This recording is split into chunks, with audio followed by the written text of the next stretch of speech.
नमस्कार प्यारे विद्यार्थियों।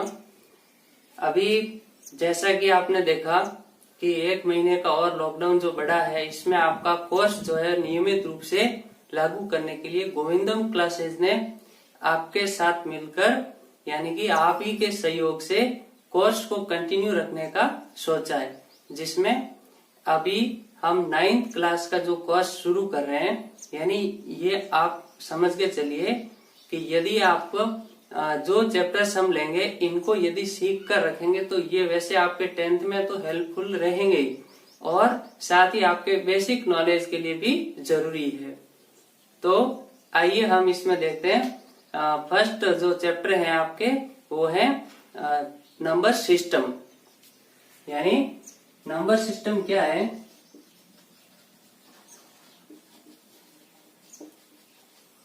नंबर सिस्टम आपके जो हिंदी मीडियम के स्टूडेंट है वो समझ लें, ये आपके संख्या पद्धति, यानी कि संख्याओं को किस तरह से दर्शाया जाता है, संख्याओं को कहाँ पर दर्शाया जाता है, ये सारी चीजें जो है वो हम संख्या पद्धति में सीखेंगे। यानी उनकी फॉर्म क्या होती है, सारी बातें हम इसमें एक एक करके सीखेंगे। तो पहले हम बात करते हैं इसमें कुछ बेसिक नॉलेज की, जिसमें आप पिछली कक्षाओं में से पढ़ते आ रहे हैं कि शुरू में जो संख्याएं आपके पास में होती है नेचुरल नंबर्स। नेचुरल नंबर्स जो है वो आपके कैपिटल एन से डिनोट होगी, और जो इसका मीनिंग होगा प्राकृतिक संख्याएं। इसको प्राकृतिक संख्याएं भी कह सकते हैं। और ये कौन कौन सी है? स्टार्ट फ्रॉम 1 2 3 डॉट डॉट, यानी इनफाइनाइट तक ये संख्याएं होगी। तो इस प्रकार की ये जो संख्याएं वो आपके नेचुरल नंबर्स है। इसके बाद में आपने पढ़ा होल नंबर्स।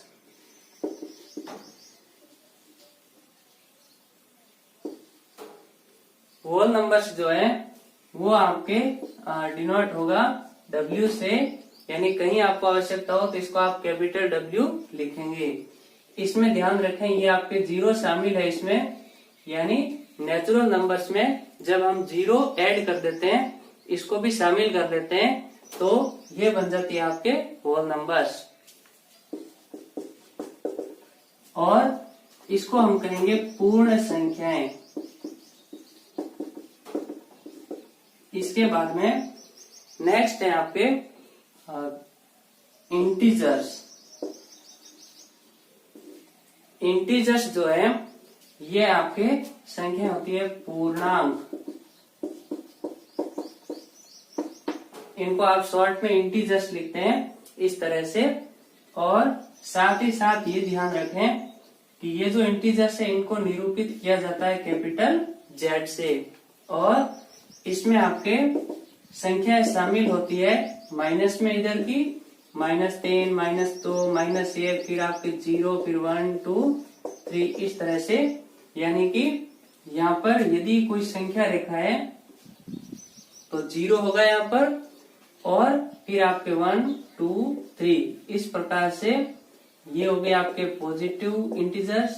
और इधर 0, और इस साइड में आपके -1 -2 -3, यानी ये होंगे आपके नेगेटिव इंटीजर्स।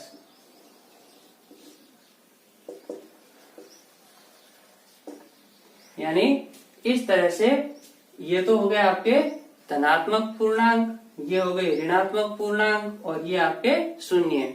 तो इस प्रकार ये पूर्णांक संख्याएं जो है इनका भी इसमें यूज होगा। साथ ही ये ध्यान दें कि यहाँ पर हमने एक लाइन पर इनको शो किया, इस लाइन को कहते हैं नंबर लाइन। इसकी हम अलग से एक पढ़ेंगे जो इस प्रश्नावली पढ़ने वाले हैं, क्योंकि इसका प्रश्न आपके परीक्षा में आता है और ये यूजफुल भी है। अब जो सबसे इम्पोर्टेंट जो आपके टॉपिक रहने वाला है इस चैप्टर में, वो है आपके रेशनल नंबर्स। रेशनल नंबर्स इनको हम कहते हैं परिमेय संख्याएं।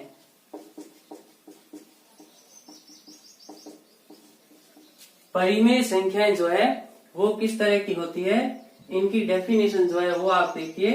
ए नंबर आर इज, आर हम किसी रेशनल नंबर को लिख देते हैं और ये आपके किस तरह का होगा, is called a rational number, यानी ये आपके रेशनल नंबर कहलाएगा if it can be written in the form P by Q, यानी हम इसको P बटे Q के रूप में लिख सकें, तब ये आपके कैसी संख्या होगी, रेशनल नंबर होगी।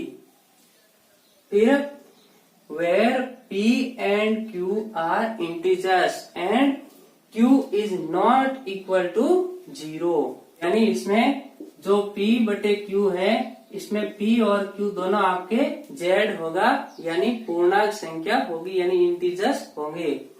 और Q जो है ये यहाँ पर 0 नहीं होना चाहिए, यानी P के बटे में कभी भी 0 नहीं आना चाहिए, क्योंकि ये है आपके नॉट डिफाइंड, यानी इनको हम परिभाषित नहीं कर सकते हैं। जैसे अगर कोई वस्तु शून्य है तो शून्य में से हम P वस्तुएं नहीं ले सकते हैं, यानी ये आपके अपरिभाषित होगा।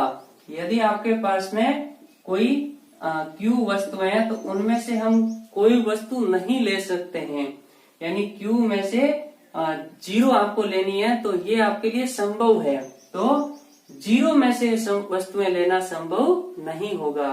तो इस तरह से ये आपके नॉट डिफाइंड है।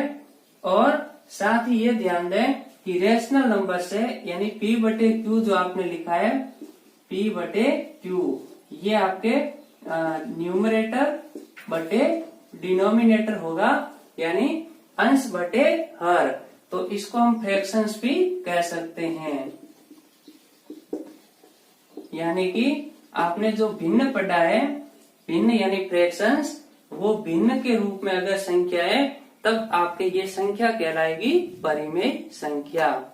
अब देखिए, जो आपने देखा कि परिमेय संख्या है वो कहाँ स्थित होगी, तो आपने जो नंबर लाइन देखी है इस तरह से, नंबर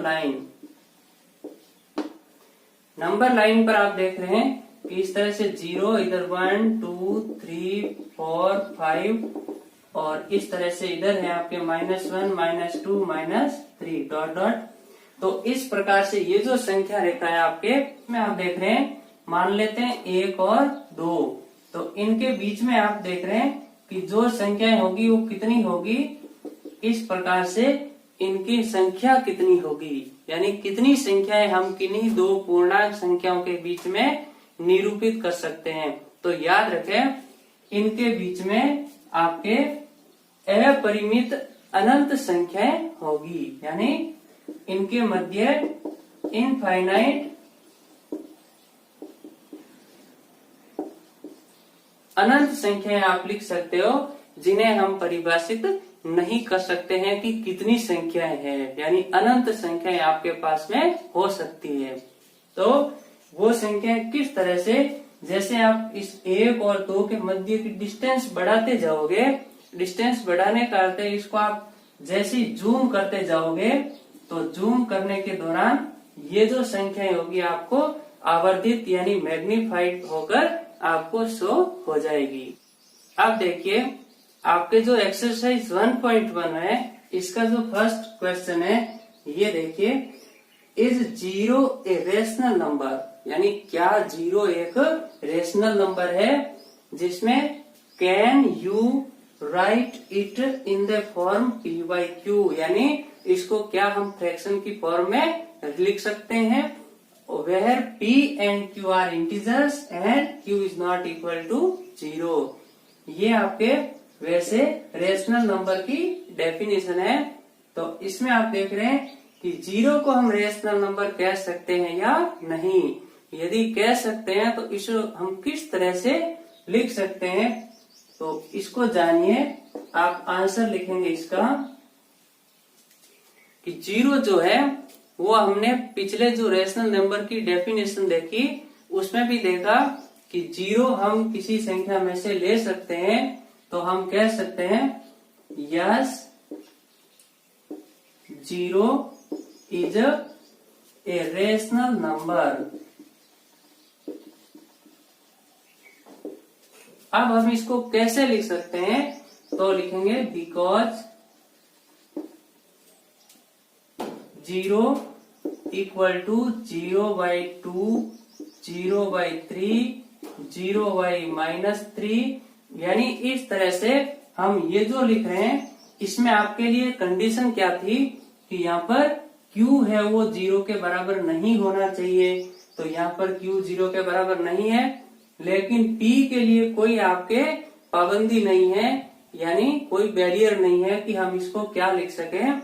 तो ये आप दो में से 0 ले रहे हैं तो यहाँ पर इसकी वैल्यू ये 0 ही होगी, और ये जो आप देख रहे हैं इनकी वैल्यूज भी आपके 0 होगी, यानी इनको हम इनफाइनाइटली अनंत तरीकों से लिख सकते हैं। किस रूप में? P/Q के रूप में। तो ये आपका फाइनल आंसर होगा yes, 0 is a rational number because 0। ये इस तरह से आपके लिए ये इसका आंसर भी हो गया। Can you write it in the form P/Q। तो यहाँ पर ये लिखेंगे अब P/Q forms are shows the rational number,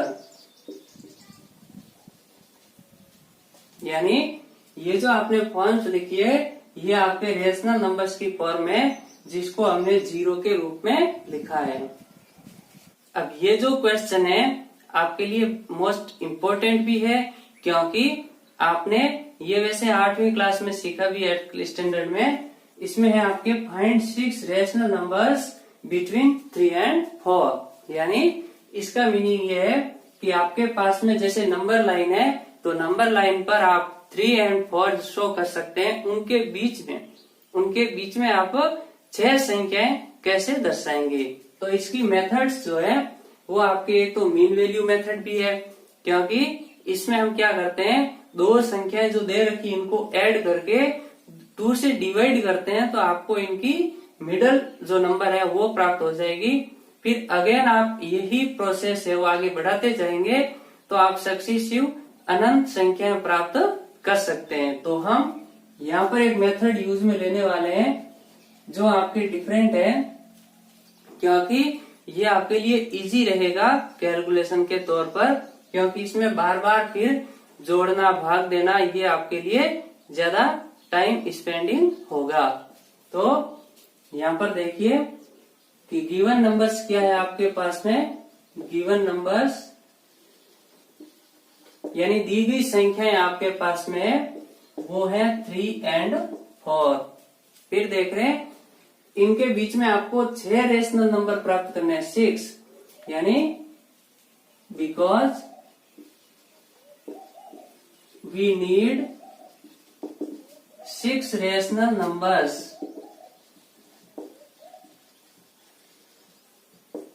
then divide and multiply by n+1। तो यहाँ पर जो n+1 है वो क्या है ये आपको याद रखना है कि जितनी संख्या हमें ज्ञात करनी है इसको हम कहेंगे n। तो ये हो जाएगा आपके 6 + 1 यानी कि 7। तो then divide and multiply by 7 in numerator and denominator। तो इस तरह से आप 7 से अंश और हर को गुणा और भाग करेंगे, यानी सीधे तौर पर हम कह सकते हैं डिवाइड एंड मल्टीप्लाई बाय 7। यहां तक भी आप लिख सकते हैं, लेकिन यहाँ पर अगर आप लिखें केवल मल्टीप्लाई तब आप इस तरह से लिखेंगे, ओनली मल्टीप्लाई। जब आप लिखोगे तब आप लिखोगे कि अंश और हर को हम गुणा करेंगे। तो आपको केवल एक लिखना है, ये लाइन आप लिख सकते हैं divide and multiply by n+1 यानी 7। तो अब आप लिखेंगे देन 3 = 3×7/7 यानी ये हो गया आपके 21/7। फिर सेकंड नंबर है आपके पास में 4, इसको आप लिखेंगे 4×7/7 यानी ये हो गया आपके 28/7। तो आपके पास जो 3 है इसको कन्वर्ट कर दिया 21/7 और इसको 4 को कन्वर्ट कर दिया हमने 28/7। अब आप देख सकते हैं कि जो आपके पास में एक नंबर लाइन है, नंबर लाइन में हम क्या देखते हैं कि इस तरह से मान लेते हैं ये आपके 21/7 है, ये आपके 28/7 है। तो आप देख सकते हैं कि जब हम इसमें ब्रेक करते हैं इनको तो 21 से लेकर 28 तक कितने नंबर से ये आपके एग्जैक्ट 6 नंबर्स होंगे। किस तरह से 22, 23, 24, 25, 26, 27 यानी इस तरह से हम इनको लिख सकते हैं 22/7, 23/7, 24/7, 25/7, 26/7, 27/7। तो ये जो आप नंबर्स देख रहे हो ये आपके इन दोनों 3 और 4 यानी कि 3 और 4 के मध्य में होंगे। तो इस तरह से हम लिख सकते हैं 6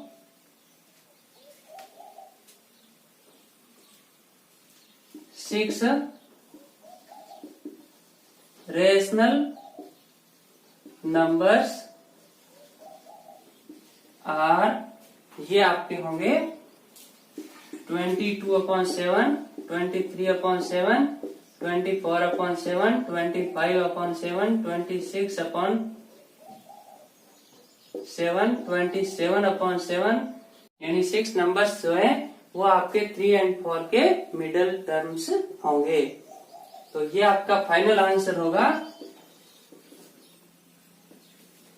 तो इस तरह के कोई भी प्रश्न हो तो इनको आप इस तरह से हल कर सकते हैं कि जब आपको जितनी संख्याएं दे रखी हो उसमें एक जोड़कर आपको न्यूमरेटर और डिनोमिनेटर में मल्टीप्लाई कर देना है। अब देखिए आपके लिए एक होमवर्क का प्रश्न है जिसमें आप देख रहे हैं कि हमने 2 क्वेश्चन हमने अभी कंप्लीट किए। थर्ड क्वेश्चन जो है वो आपको होमवर्क में दे रहा हूँ। ये है आपके find 5 rational numbers between 3/5 and 4/5। तो इस तरह से आपको सेम क्या करना है कि 5 जो रेशनल नंबर्स फाइंड करने हैं आपको n+1 फॉर्मूले के अकॉर्डिंग आपको इसमें मल्टीप्लाई करना है न्यूमरेटर और डिनोमिनेटर को, या फिर मल्टीप्लाई एंड डिवाइड करना है n+1 से। तो सेम आप मेथड यूज लेंगे और ये आप घर पर सॉल्व करेंगे। एक्सरसाइज 1.1 का 4th क्वेश्चन है आपके state whether the following statements are true और false, give reasons for your answers. यानी इसमें आपको जो आपके स्टेटमेंट है वो कौन सा ट्रू है और कौन सा फॉल्स है, कौन सा सत्य है और कौन सा असत्य है, ये आपको बताना है। और साथ ही आपको रीजन भी देना है कि ये आपका आंसर क्यों सत्य है या फिर क्यों असत्य है। तो इस तरह से आपके लिए इसमें फर्स्ट जो है every natural number is a whole number. तो आपने जो स्टार्ट में देखा था कि जो अपने पास में नेचुरल नंबर्स थे वो आपके स्टार्ट फ्रॉम 1 था, यानी इसमें 0 कंबाइंड नहीं था, लेकिन होल नंबर्स में 0 है। तो आप कह सकते हैं कि होल नंबर्स के अंदर आपके नेचुरल नंबर्स तो ऑलरेडी एग्जिस्ट है, लेकिन आप ये देख सकते हैं कि 0 भले ही इसमें एक एक्स्ट्रा है नंबर, लेकिन होल नंबर्स में आपके नेचुरल नंबर्स एग्जिस्ट है। तो इस तरह से ये फर्स्ट जो है वो आपका ट्रू होगा। और ट्रू क्यों होगा कि आप देख सकते हैं कि ये आपके होल नंबर्स और ये आपके नेचुरल नंबर्स, इसमें केवल और केवल 0 जो है वो एलिमेंट आपके आउटसाइड है। तो ये जो होल नंबर्स है इसके अंदर है आपके, यानी एवरी नेचुरल नंबर, यानी जो नेचुरल नंबर है वो आपके होल नंबर अवश्य है। तो ये आपका ट्रू है। सेकंड देखिए every integer is a whole number. Integer में हमने देखा कि negative and zero and positive तीनों जो टाइप्स के आपके नंबर्स है वो आपके इंटीजर्स है। तो सारे के सारे इंटीजर है वो आपके होल नंबर नहीं है, क्योंकि होल नंबर केवल आपके जीरो एंड पॉजिटिव नंबर्स होंगे। तो इसमें आपके ये शामिल नहीं होंगे नेगेटिव, तो आप कह सकते हैं ये आपके फॉल्स है। और रीजन भी आप दे सकते हैं कि यहाँ पर ये जो है 0, 1, 2, 3 ये तो है आपके होल नंबर्स, लेकिन इंटीजर्स जो है वो नेगेटिव भी है। तो एवरी इंटीजर्स आपके लिए होल नंबर्स नहीं होंगे, क्योंकि इसमें आप इनको कहाँ रखेंगे, तो ये आपके लिए होल नंबर्स है। तो सभी के सभी इंटीजर है वो होल नंबर में नहीं है, क्योंकि आपके जो नेगेटिव इंटीजर्स है वो एग्जिस्ट करेंगे होल नंबर के आउटसाइड। इसके बाद देख रहे हैं आप every rational number is a whole number.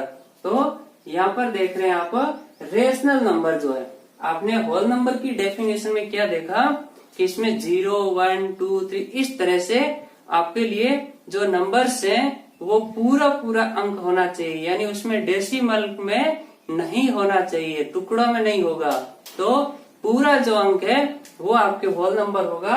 तो इस तरह से आपके रेशनल नंबर्स जो है वो इसमें होल नंबर नहीं हो सकते हैं सारे।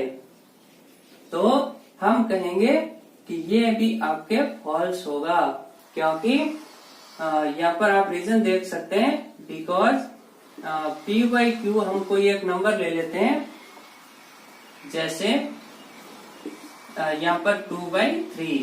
तो 2/3 जो है ये आपके एक रेशनल नंबर है, लेकिन ये होल नंबर नहीं है। देन आप लिख सकते हैं कि ये आपके होल नंबर नहीं होगा, यानी इस तरह से ये स्टेटमेंट आपके फॉल्स है। तो डियर स्टूडेंट्स, आप अभी जो पढ़ा आपने एक्सरसाइज 1.1, इसी तरह से similarly we meet again with exercise 1.2 and stay tuned with us, and please permanently you subscribe our channel and continuously learn with us।